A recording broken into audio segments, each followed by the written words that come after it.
선교 초기에 중국 선교사가 중국어 성경을 번역하는 데 도움을 받을 필요가 있었습니다. 중국 현지어를 능수능란하게 다 알고 있는 것이 아니기 때문에 성경을 번역하는 데 있어서 중국 학자의 도움을 받기로 결정을 했습니다. 중국인 학자는 선교사와 매일 만나서 신약 성경을 읽으면서 이 성경 번역에 적합한 단어를 찾아주었습니다. 선교사는 번역이 진행되는 동안에 기독교가 어떤 것이다, 그리고 예수를 믿으시라, 이렇게 전도하지 않았다고 합니다.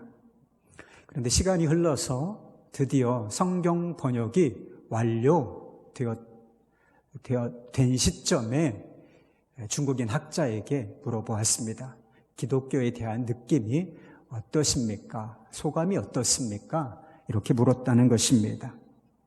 그런데 이 중국인 학자가 좀 의외의 충격적인 이야기를 했다는 것입니다. 내가 단 한 번만이라도 좋으니 기독교인을 만나보았으면 좋겠습니다. 이렇게 이야기를 했다는 거예요. 하도 어처구니가 없어서 제가 기독교인입니다. 제가 기독교인입니다. 이렇게 대답했는데 그 중국인 학자가 이렇게 고개를 흔들며 말했다고 합니다. 아닙니다. 당신은 기독교인이 아닙니다. 나는 그동안 당신과 오랫동안 함께 일을 했었는데 그동안에 당신은 다른 사람에 대해서 악평을 한 적이 많이 있었습니다. 그런데 성경에는 그렇지 않았습니다. 내 원수를 사랑하라고 했습니다. 또 사랑은 허다한 죄를 덮는다라고 했습니다.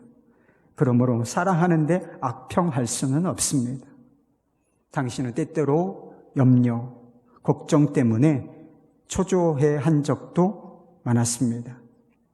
결코 기쁨이 충만한 적을 보지 못하였습니다. 기독교인은 결코 그렇지 않을 것입니다. 만약 당신이 정말 기독교인이었다면 제가 당신을 보고 저도 기독교인이 되고 싶었을 것입니다. 이 충격적인 이야기를 듣고서 이 선교사가 하나님 앞에서 크게 회개했다라고 하는 이야기가 전해져 오고 있습니다. 여러분, 우리는 어떻습니까? 우리 주변 사람들, 예수 믿는 사람, 예수 믿지 않는 사람들이 우리를 볼 때에 우리는 정말 예수 믿는 사람들로 보여질까요? 우리가 성경을 믿고 때로는 예수를 믿으시라 이렇게 전도하기도 하는데 우리는 정말 예수를 믿는 사람처럼 주변 사람들에게 보여지고 있는가 말입니다. 우리가 주님을 믿는 사람이라는 것이 여러 가지로 나타나고 증거될 수 있는데 그 가운데 핵심이 바로 사랑인 것입니다. 믿음은 있는데 사랑은 없어. 믿음은 구원받는데 꼭 필요한 것이지만 사랑은 조건이지 뭐. 있으면 좋지 뭐. 여러분, 이것은 복음을 심각하게 왜곡하는 것입니다. 우리의 믿음이 형식적이고 또 우리 안에 사랑이 없을 때 흔히 나타나는 현상이 있습니다. 그것은 사람을 차별하여 대하는 것입니다. 우리가 아주 평등한 사회에 살고 있는 것처럼 보이지만 실제로 이 삶의 모습을 살펴보면 그렇지 않습니다. 우리 사회에는 아직도 엄청난 차별이 존재하고 있습니다. 신분으로 인한 차별, 그리고 성별로 인한 차별도 아직 존재하지요. 그리고 여전히 인종과 피부색, 이런 것들로 인한 차별도 현실입니다. 출신 지역, 충청도냐, 전라도냐, 경상도냐, 이런 출신 지역으로 인한 차별, 그리고 학벌로 인한 차별도 여전히 존재하는 것이 사실입니다. 그런데 그 가운데 아주 두드러지는 것이 경제력으로 가진 것으로 사람을 차별하는 것입니다. 사람들이 왜 좋은 집, 그리고 좋은 차, 좋은 옷, 이 정도면 괜찮죠. 왜 이런 좋아 보이는 것들, 이런 것들을 사려고 하는지 아십니까? 이런 것들로 나에 대한 평가와 대우가 달라지기 때문인 것입니다. 언젠가 라디오를 듣다가 그런 이야기를 들은 적이 있습니다.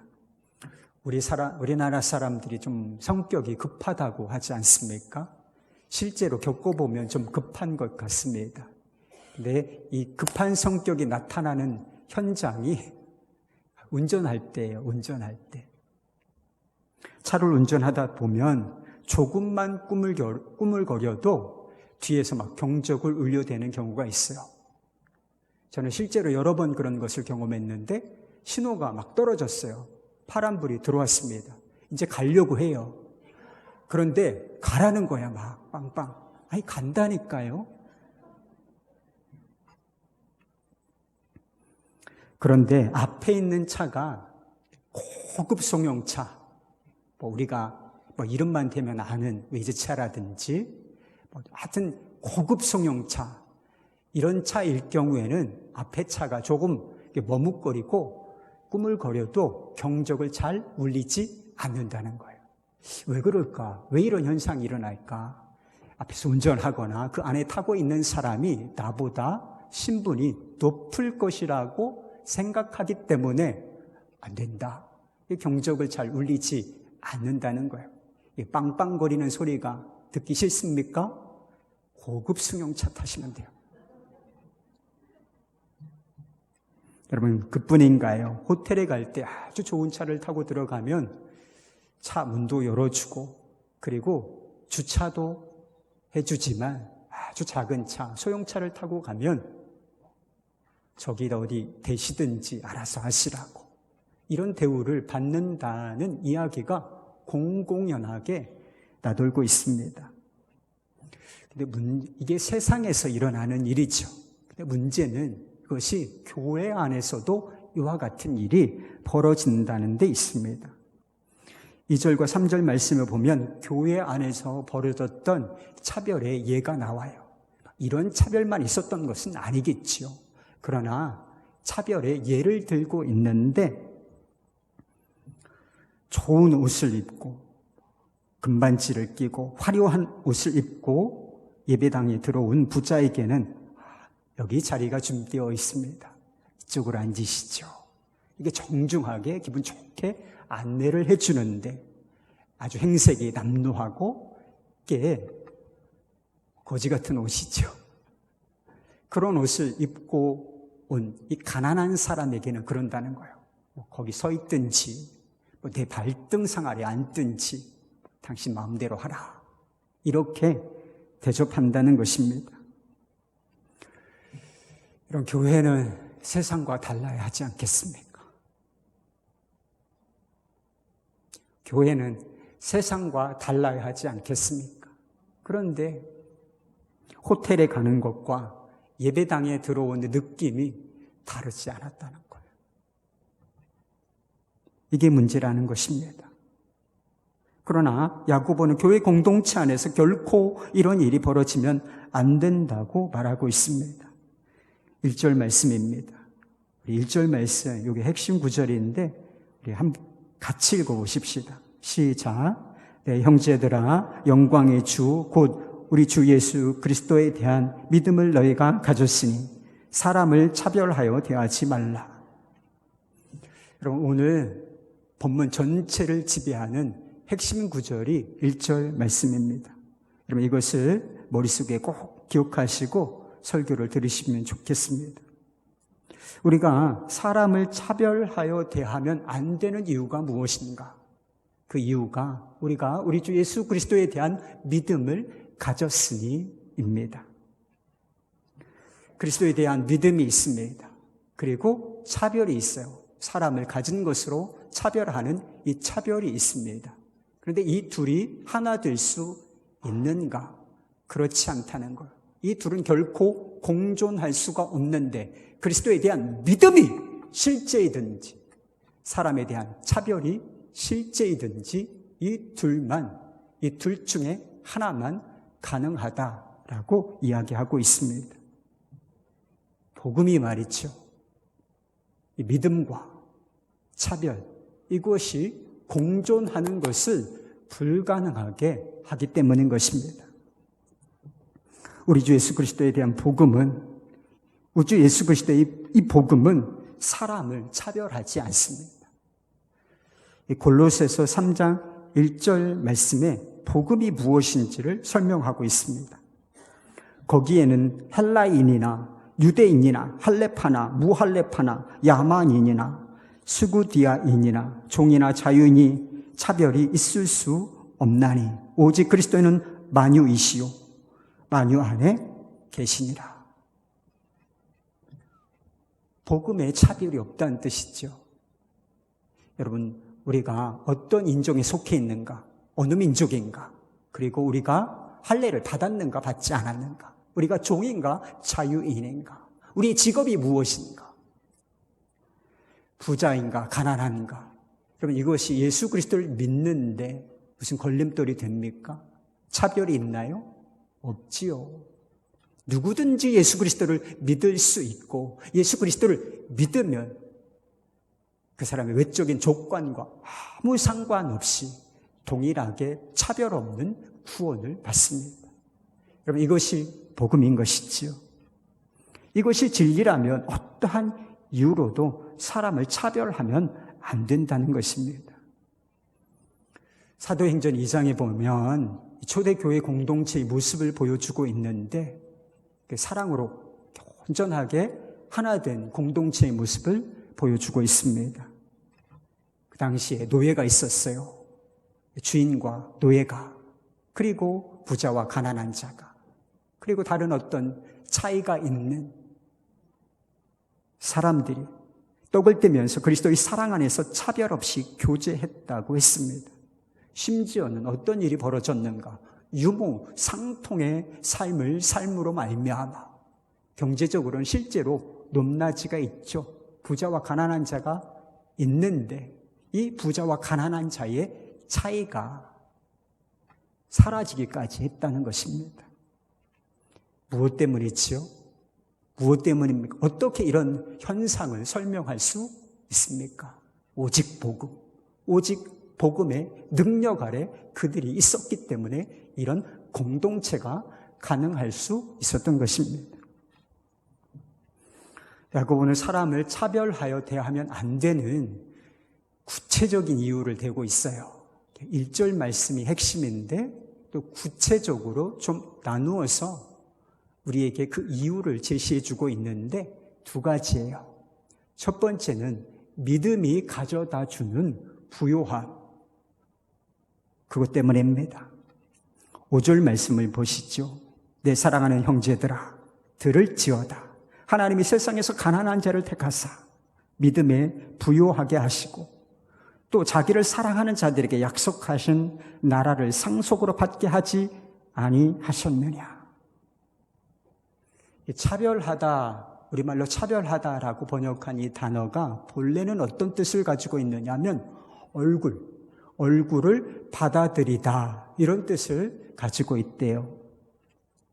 그러니까 사람을 외모로 취하고 사람을 외모로 판단한다, 이런 뜻이 담겨 있는 것입니다. 그래서 개역 한글 성경, 예전 성경에는 사람을 차별하여 대하지 말라, 이 부분을 사람을 외모로 취하지 말라, 이렇게 번역하기도 했습니다. 어느 목사님이 그런 이야기, 자신이 겪은 이야기를 하시는 이야기를 들었습니다. 목사님이 길거리를 걸어가는데 구두를 닦는 분이 있으셨던 것 같습니다. 그런데 그 앞을 지나가는 어떤 엄마, 그리고 아이가 함께 지나가고 있었는데 그 엄마가 그 아이에게 그런 이야기를 하는 것을 들어버리고 말았대요. 너 공부 안 하면 커서 저 아저씨처럼 된다. 제발 이런 이야기는 좀 하지 마십시다. 그 이야기를 듣고서 이 목사님이 참을 수 없는 분노를 느꼈다는 것입니다. 여러분, 구두 닦는 게 어때요? 구두 닦는 아저씨가 어떻다는 것입니까? 여러분, 사람의 가치를, 됨됨이를 그 사람이 하고 있는 일로 결부시킬 수 있는 것입니까? 도대체 무슨 근거로 자신이 그 아저씨보다 나은 삶을 살고 있다고 자부하고 있는 것인가요? 도대체 무슨 근거가 있는 것입니까? 천박하다고 하죠. 천박한 것은 구두 미화원이라고 하는 직업이 아니라 그 여자분의 인격이고, 그리고 사람을 보는 그 여자분의 시선, 이것이 천박한 것입니다. 사람들은 피부색이나 경제력 이런 것들로, 직업 같은 것으로 사람을 차별합니다.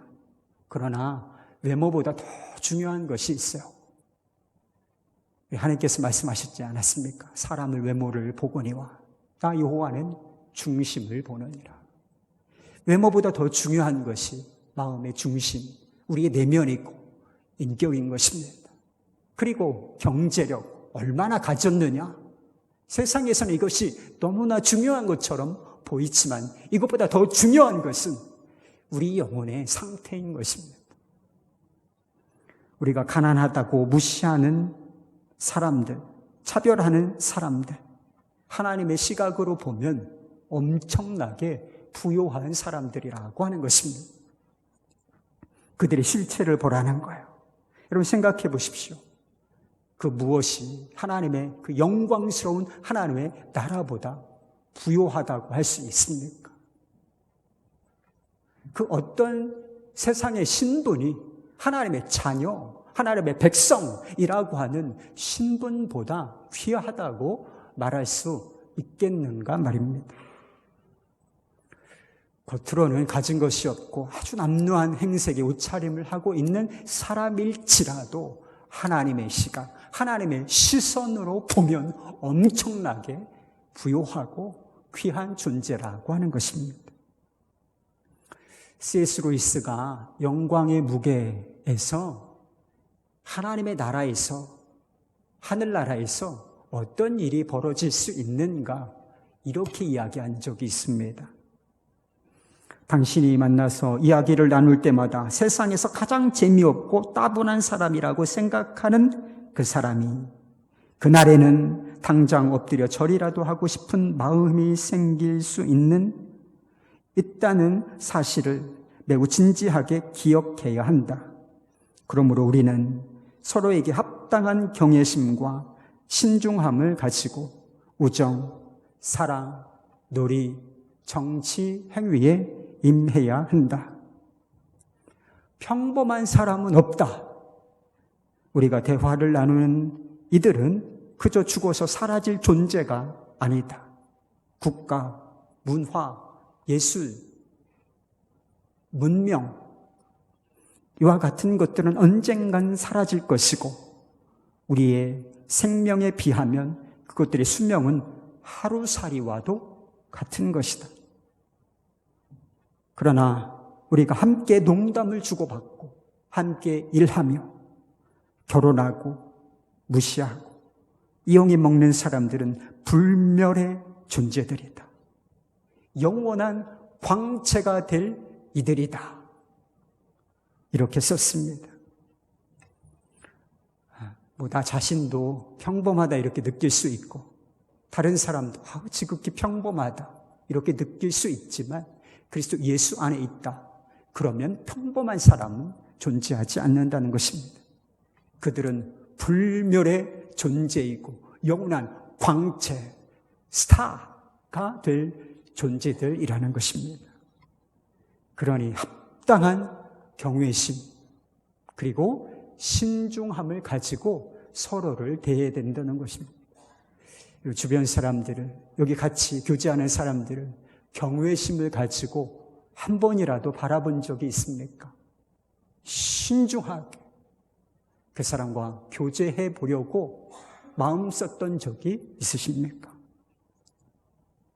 불신자들은 어떻습니까? 진화론적인 시각으로 보면 인간을 고등동물이라고 부르지요. 고등동물이라는 소리를 들으시면 우쭐한 마음이 드십니까? 개, 돼지, 원숭이, 요거보다 조금 낫다는 뜻이에요. 그러나 하나님의 관점으로 보면 모든 사람은 하나님의 형상으로 지음을 받은 존재들입니다. 하나님을 닮은 존재다, 이런 뜻인데 하나님의 성품, 하나님의 형상이 얼마나 귀한 것입니까? 우리가 함부로 무시하고 차별해도 좋은 사람, 세상에 단 한 사람도 존재하지 않는다. 이것이 하나님의 시각으로 볼 때에 드러나는 진리가 되는 것이죠. 영안이 열렸느냐, 열리지 않았느냐, 하나님의 나라를 바라보는 눈이 열렸느냐, 열리지 않았느냐, 이것에 따라서 사람을 보는 관점과 태도가 이렇게 달라질 수 있는 것입니다. 하나님께서 우리에게 사람을 보는 이 눈이 거듭나도록 해주시기를 바랍니다.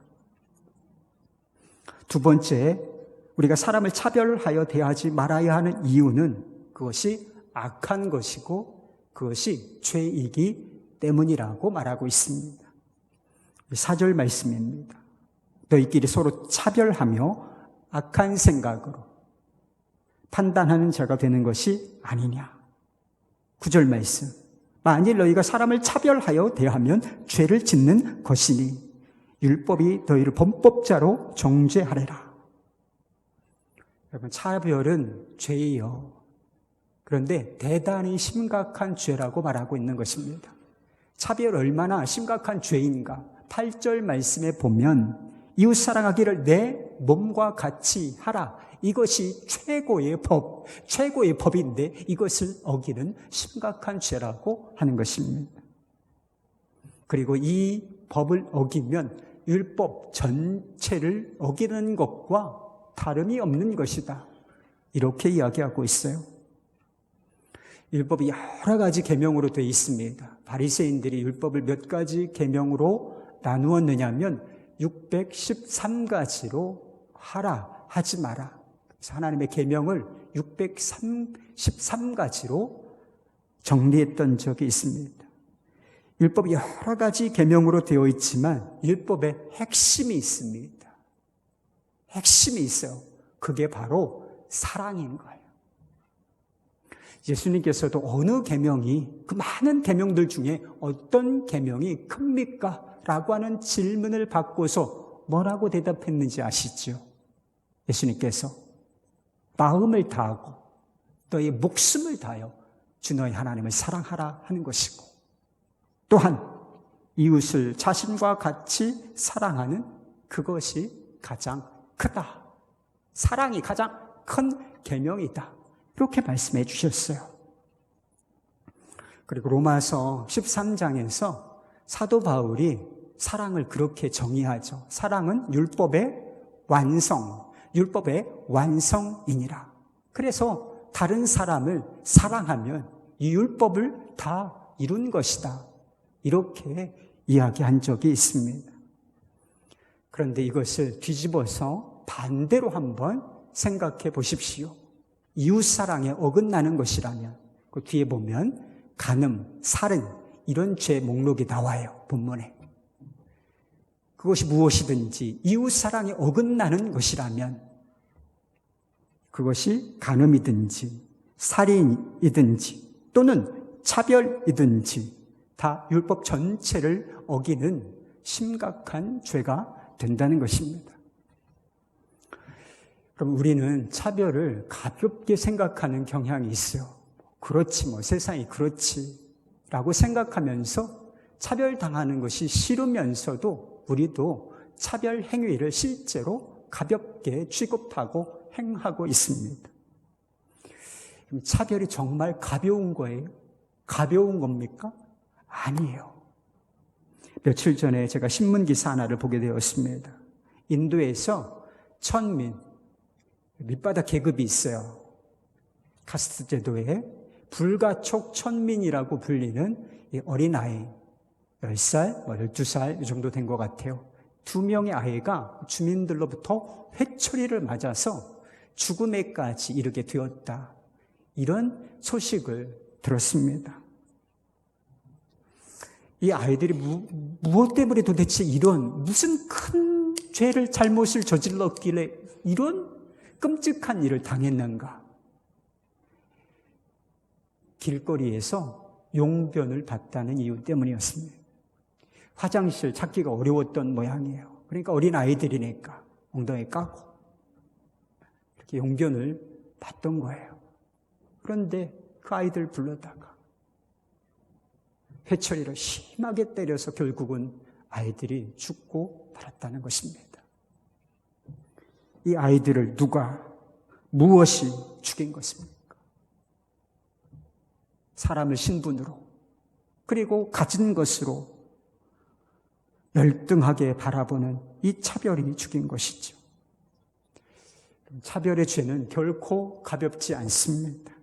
본질상 간음과 살인, 이런 죄와 다르지 않고, 그리고 결과적으로 이런 죄와 같은 결말에 도달하게 되어 있습니다.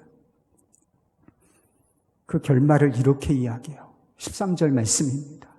긍휼을 행하지 아니하는 자에게는 긍휼 없는 심판이 있으리라. 긍휼은 심판을 이기고 자랑하느니라. 여러분, 차별이라고 하는 것은 죄인데 어떤 죄인가? 이웃에게 사랑과 긍휼을 행하지 아니하는 죄인 것입니다. 이런 죄를 짓는 사람에게 무엇이 기다리고 있는가? 긍휼이 없는 심판이 있을 것이라는 것입니다. 긍휼함이 제거된 심판, 이것이 무엇을 의미하겠어요? 지옥의 심판을 얘기하는 거예요. 긍휼 없는 심판, 지옥, 이걸 얘기하고 있는 것이죠. 그렇다면 야고보가 사랑과 긍휼을 행함으로, 율법을 지켜 행함으로 너희는 심판에서 구원함을 받으라, 이렇게 이야기하고 있는 것일까? 우리 야고보가 친절하지 않으셔. 막 넘어갑니다. 막 넘어가. 그래서 저 같은 사람이 필요한 거예요. 설명 꼭 해줘야 돼. 오해할 정도로 친절하지 않습니다. 그러나 본문 말씀 전체를 지배하는 핵심 구절이 있다고, 이것을 잊으시면 안 된다고 제가 말씀드렸죠. 그게 1절 말씀입니다. 1절 말씀. 우리 주 예수 그리스도에 대한 믿음을 너희가 가졌으니, 이것입니다. 행위에 대해서 긍휼을 행하라, 이렇게 이야기하고 있지만 사실 그 출발은 어디예요? 이 긍휼과 사랑이라고 하는, 차별 없이 대하는 이 사랑의 뿌리는 믿음에 있다는 뜻이에요. 믿음에. 우리는 우리 자신의 힘으로는 결코 하나님의 심판을 피할 수 없는 죄인들입니다. 차별 없는 사랑과 긍휼을 행함으로 심판에서 구원받을 사람, 천국에 들어갈 사람이 우리 중에 누가 있습니까? 여러분, 한 번도 차별한 적 없어요? 가진 것으로 사람 무시한 적 없습니까? 사람에게 상처 준 적 없어요? 저는 있는데요. 많이 있는데요. 이런 율법의 기준을 우리의 삶에, 우리의 행위에 그대로 적용하면 우리는 결코 지옥의 판결을 피할 수 없는 그런 죄인들일 뿐인 것입니다. 그런데 야고보는 그 뒤에 그렇게 붙였어요. 긍휼이 심판을 이긴다고. 긍휼은 심판을 이기고 자랑하느니라. 그리고 12절 말씀에 보면 자유의 율법이라고 하는 표현이 나옵니다. 자유의 율법.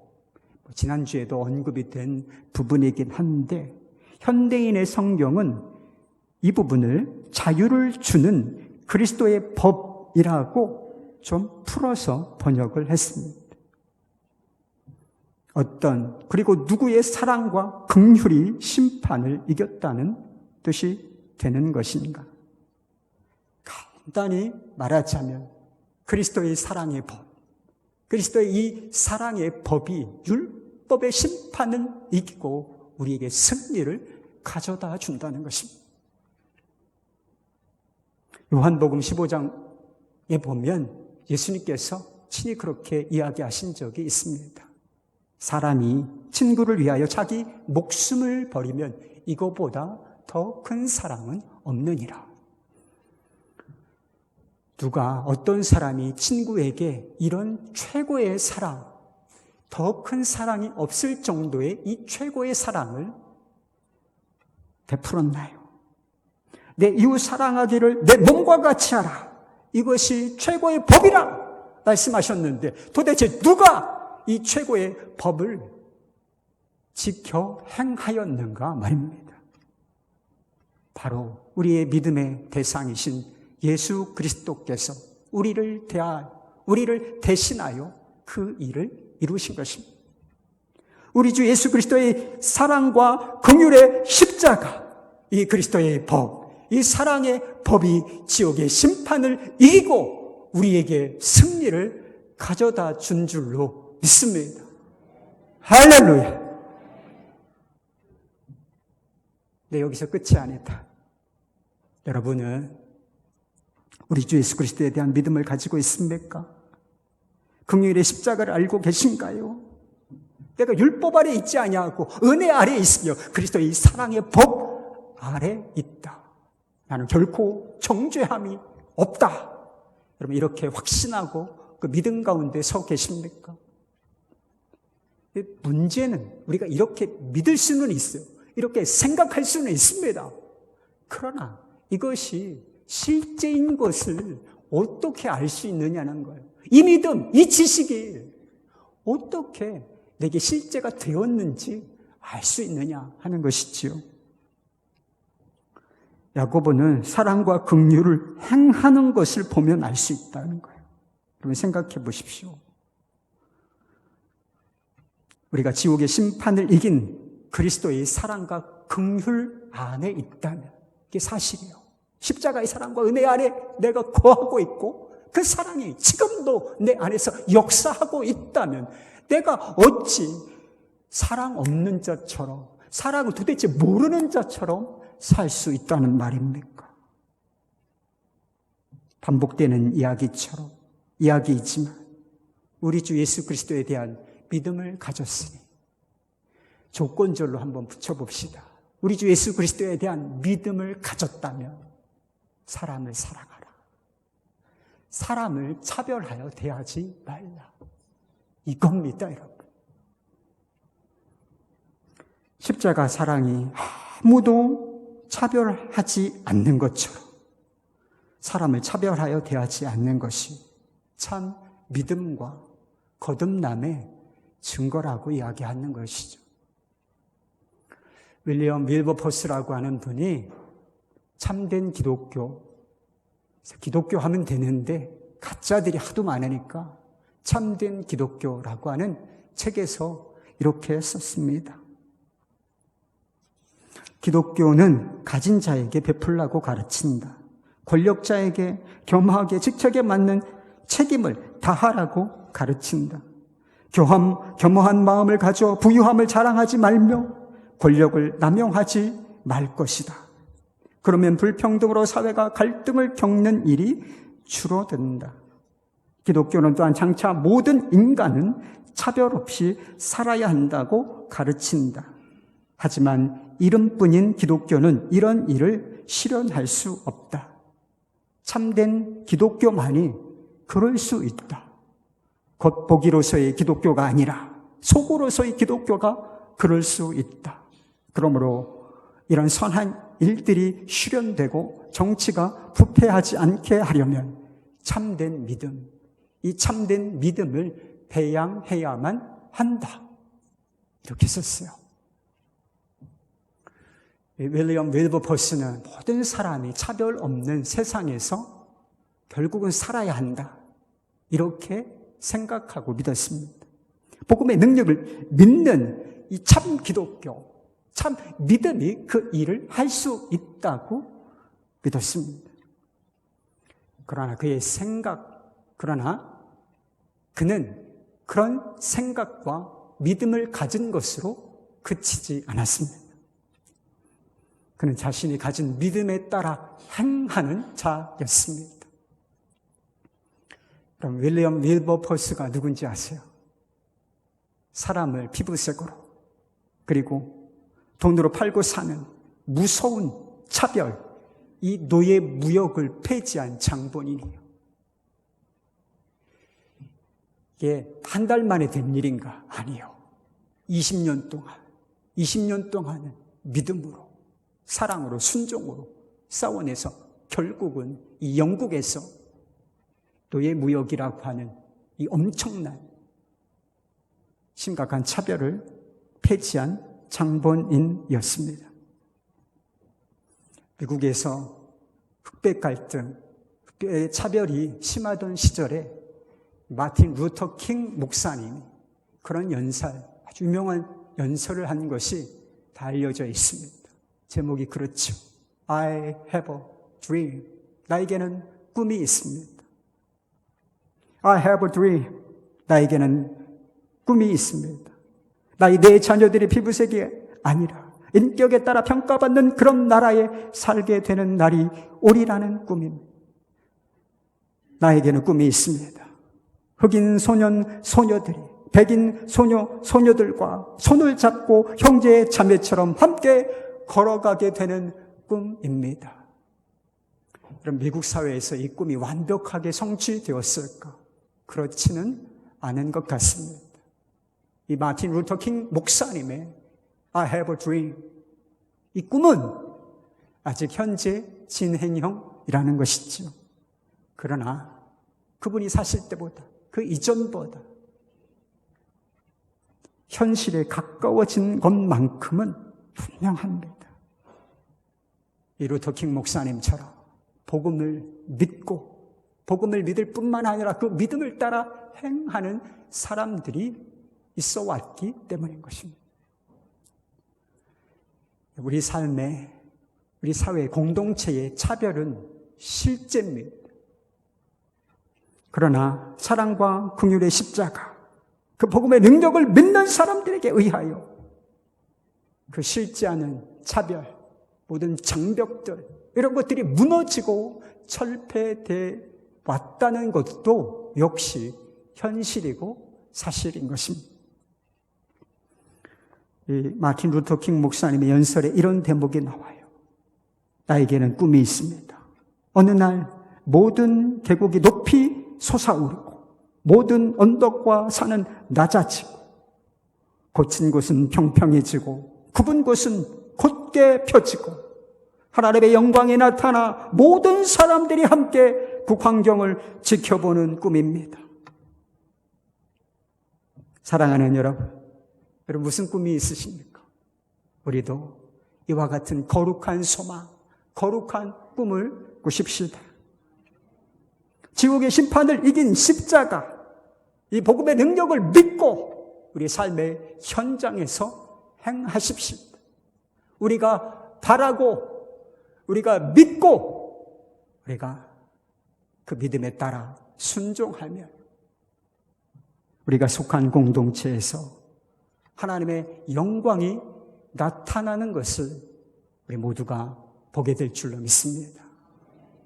함께 기도하십시다.